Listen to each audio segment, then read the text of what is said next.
안녕하세요. 조용한 생활 24년 10월호를 듣고 계신 TV를 사랑하는 여러분, 텔레라마 코너 문을 열겠습니다. 가을바람과 함께 스튜디오에 입장하신 꽃무늬 블라우스의 여인 김선영 평론가님 반갑습니다. 안녕하세요. 아니 오늘 왜 이렇게 페미닌하고 참 늘 야구 모자를 쓰고 오셨었는데 오늘은 사뭇 다시 보게 되는군요. 그 가을에도 이제 막 낙엽이 막 떨어지고 네. 이러니까 역으로 한번 꽃피는 옷을 입어보자. 너무 예뻐요. 그런 깊은 생각은 하지 않았고 그냥 보이는 대로 집어서 보이는 입고 걸, 왔다. 네, 집어서 왔습니다. 그렇지만 스튜디오 분위기가 달라졌습니다. 자, 지난달 에미상 이야기 다시 돌아봐도 재밌었던 것 같고요. 이번 달에는 근데 텔레비전 세상에 큰 화제가 네. 있었죠. 그 요즘 되게 화제작들이 별로 없어가지고 맞아. 이게 우리 목말라 아이템 있었어. 네, 막 고민했었는데 네. 9월 말에 공개된 프로그램 하나가 방송가의 화제성을 집어삼키다시피 했거든요. 바로 넷플릭스의 요리 서바이벌 흑백 요리사예요. 아, 예. 그게 10월 주제랑 관련이 있는 거죠? 그렇습니다. 네. 그래서 흑백 요리사를 시작으로 K 쿡방에 대해서 이야기를 해보자. 네. 마침 또 천고마비의 계절, 말도 살찌고 사람도 살찌는 우리도 살찌는 네, 그런 계절이라서 살짝 이렇게 배고픔을 느끼면서 사람들은 왜 그렇게 쿡방에 열광을 할까 이런 것들을 한번 이야기를 해보면 좋을 것 같아요. 저도 재밌게 봤는데 왜 이렇게 열풍이 부는 걸까요? 쿡방이라는 게 히트 프로그램이 나오지 않으면서 전반적으로 인기가 굉장히 시들해진 상황이고 뻔한 쿡방이 너무 많아서 네. 좀 지겹다 이런 인식이 좀 들었던 시점이었는데 흑백 요리사가 나오면서 다시금 쿡방에 사람들이 열광을 하기 시작했어요. 네. 그 이유에 대해서 한번 살펴봤는데 그전에도 뭐 마실코라든지 한식대첩이라든지 굉장히 인기가 많았던 요리 경연 서바이벌이 있었잖아요. 잘 하시는 그렇죠. 명인들이 나와서 경쟁하는 맞아요. 거. 네. 근데 흑백 요리사를 보면은 제야의 숨은 고수들이 계급장 떼고 소위 흑수저로 네, 분류되는. 그래서 이제 백수저로 불리는 마스터들과 1대1로 맞붙는다. 어떻게 보면 무협 같은 그런 설정이 있잖아요. 네. 그러면서도 또 한편으로는 쿡방이 초반에 등장했을 때 네. 아, 신선하다 재밌다라는 느낌을 주었던 그 초반 쿡방에 대한 어떤 향수를 불러일으키는 그런 요소들이 있어요. 1차 황금기에 대한 그렇습니다. 향수. 네. 가령 이제 백수저로 등장하는 스타 셰프들이 있잖아요. 마스터들. 그분들이 보면은 이제 마셰코의 우승자라거나 한식대첩의 우승자라거나. 맞아요. 그래서 이영숙 셰프님 보고 되게 네, 반가웠어요. 저도요. 네. 그래서 이 프로그램을 보고 실제로 옛 쿡방들을 다시 보기 열풍이 또 불고 있거든요. 한식대첩 역주행하는 분들이 있더라고요. 네, 맞습니다. 마시코 같은 경우도 그렇고 냉장고를 부탁해가 또 초기 쿡방 열풍의 선두주자잖아요. 최연석 셰프님이 이걸로 유명해지신 거예요? 맞습니다. 네.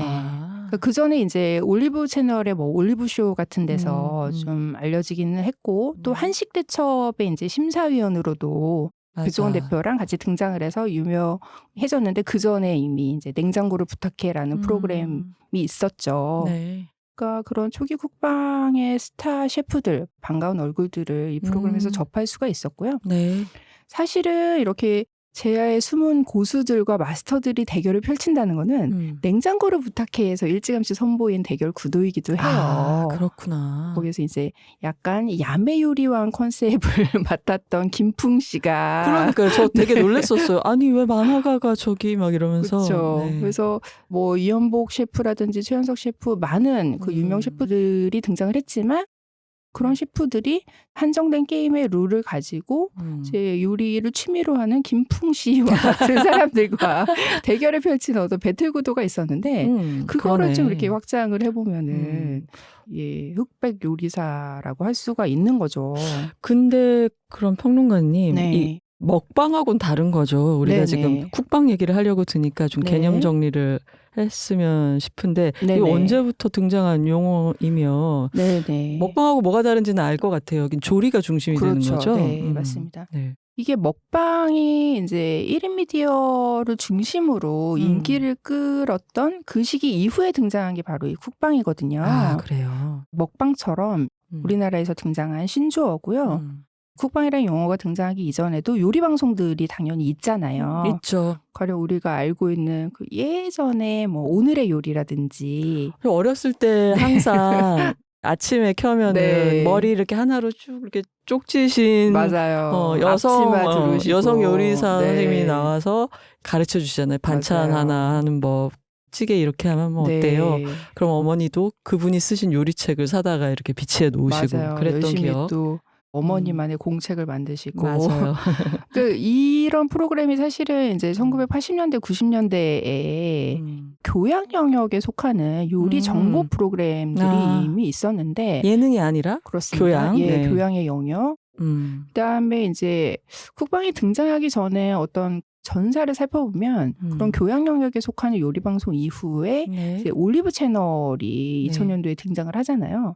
그러면서 본격적으로 이제 스타 셰프들이 등장을 하고 뭔가 쇼의 성격이 조금씩 이렇게 가미가 되는 그런 프로그램들이 생기기 시작하고요. 네. 쿡방이라는 용어는 이제 말 그대로 먹방의 유행 이후에 등장을 한 건데 요리 과정이 주가 되기는 하지만 요리를 한 뒤에 먹방의 요소가 필수적으로 꼭 들어가야지 그렇죠. 되거든요. 맛을 봐야지 네, 뭐 맞습니다. 평가를 하든가 네, 하니까. 그래서 이제 먹방의 진화형이라고 불리기도 하고요. 이 용어를 이제 처음 방송가에서 쓰게 된 계기는 이제 2014년에 등장한 삼시세끼 그리고 냉장고를 부탁해 같은 프로그램들이 등장을 하면서 기존의 교양 영역이던 그 요리 방송에 뭔가 이렇게 리얼 버라이어티적인 요소가 들어간 예능의 한 장르로 자리 잡은 것이 네. 이제 오늘날 우리가 쿡방이라고 부르는 그런 프로그램이라고 할 수가 있어요. 그렇군요. 네. 그러면은 8, 90년대 교양 요리는 이제 쿡방이라고 부르지는 않는 거고. 네. 2000년 이후를 지금 가리키는 말일까요, 그러면? 그렇죠. 네. 그러니까 지금의 예능의 한 장르로 자리 잡은 그 쿡방이 등장하기 이전에 과도기 같은 단계가 네. 푸드 전문 채널인 올리브 TV. 그게 중요하군요. 예, 그 시기가 있었죠. 네. 이 올리브 채널이 이제 2008년도에 개국이 돼요. 네. 이 시기에 요리에 관심 갖는 사람들이 굉장히 많아졌고, 그러면 그러한 시대적 배경 속에서 이제 올리브 채널도 개국이 가능하게 된 거거든요. 이 채널이 CJ 계열인가요? 맞습니다. 아하. 그래서 실제로 이제 CJ에서 나온 식재료들이 굉장히 많이 쓰였어. 그 요리 과정에서 주로 쓰였고요. 네. 이때 이제 올리브 채널이 굉장히 중요한 프로그램들을 내놓기 시작해요. 일단 마셰코. 마스터 셰프 코리아. 네. 네. 그러니까 이게 마스터 셰프 US라고 이제 원조가 이제 미국 프로그램이고 그 프로그램의 판권을 사서 우리나라에서 이제 마스터 셰프 코리아로 2012년부터 방송을 하기 시작했는데요. 근데 그 라이센스가 만료가 돼서 지금은 사실 다시 보기를 할 수가 없는 상태예요. 아, 그래요? 네. 지금 흑백 요리사를 보면서 마시코가 너무 그리워해서 이렇게 막 찾아봤는데 네. 다시 보기가 없어서 이렇게 짧은 영상들만 이렇게 돌아다니더라고요.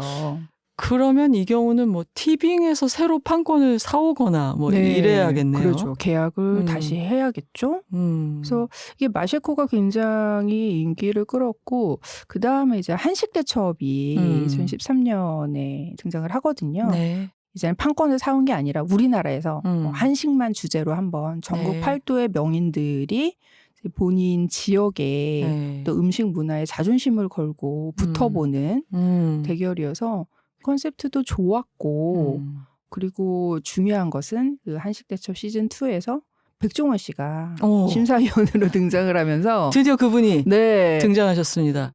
K쿡방의 얼굴이라고 할 수가 있는 백종원 씨가 등장한 프로그램이 또 한식대첩이기도 하고요. 근데 올리브 채널까지만 해도 예능의 한 형태로 보기보다는 그냥 요리 경연이다.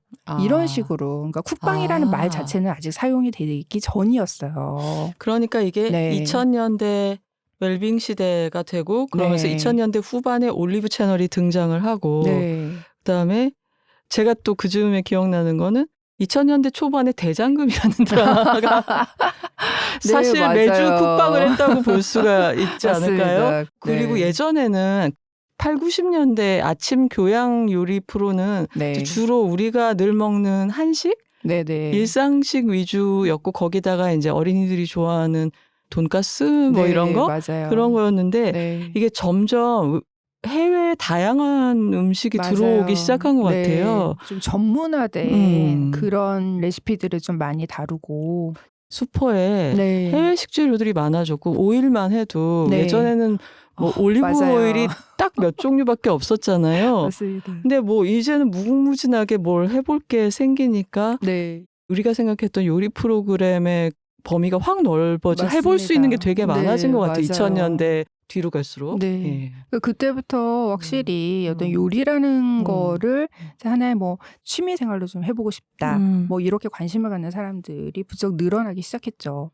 그리고 올리브 채널에서 많은 이제 스타 셰프들이 또 등장을 하면서 네. 요리에 대한 관심을 더욱더 좀 증대를 시킨 게 네. 뭐 그런 역할을 한 것은 분명하고요. 음. 그런 올리브 채널이 이제 다져놓은 기반 위에 네. 이제 드디어 예능의 형태로 쿡방이 등장을 하게 되는데 TVN의 삼시세끼와 JTBC의 냉장고를 부탁해. 이게 똑같이 2014년도에 네. 방영이 됐어요. 거의 비슷한 시기에. 그래요? 네. 그리고 먹방은 가고 쿡방이 왔다. 뭐 이런 식으로 해서 헤드라인이 나왔어요. 네, 쿡방이라는 용어가 본격적으로 쓰이기 시작하고요. 업계에서 이제 네. 인지도를 쌓은 셰프들이 예능적인 어떤 쇼의 요소까지 담당을 하게 되면서 셰프 테이너라는 신조어도 동시에 생기게 되거든요. 캐릭터화? 네, 셰프의 캐릭터화 맞습니다. 이런 게 된 것 네. 같아요. 최연석 셰프는 거기서 뭐 허세왕이라는 캐릭터가 붙었고 네. 김풍 씨 같은 경우는 뭐 야매왕 뭐 이런 식으로 캐릭터가 붙었고 박준호 셰프 같은 경우에는 뭐 다 도와준다 해서 유니 셰프라는 별명도 붙었고 이런 식으로 그래요. 네, 그래서 셰프 테이너라는 신조어도 동시에 등장을 하고요. 네. 그 다음 해에 2015년이죠. 그러니까 2014년이 삼시세끼와 네네. 냉장고를 부탁해가 출범을 했고, 네, 그래서 이제 쿡방이라는 어떤 하나의 장르를 알린 네. 또 역사적인 전환점이 된 두 프로그램이 이제 삼시세끼와 냉장고를 부탁해라면 네. 바로 그 다음에 네. 결정적인 하나의 사건이 등장을 해요.